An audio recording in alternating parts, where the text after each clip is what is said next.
Muskulu bikien luzaketa. Horma baten aurrean zutik, eskuak horman bermatuta. Luzatu beharreko hanka atzeratuko dugu, eta pisua aurreratutako hankarantz botako dugu atzekoaren orpoa altxatu gabe. Atzeko hankako belauna luzatuta izango dugu, eta oina ondo jarrita, aurrera begira.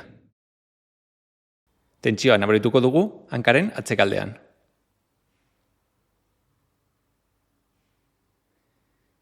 Atzeratutako oinak kanpora begira desan ekidengo dugu.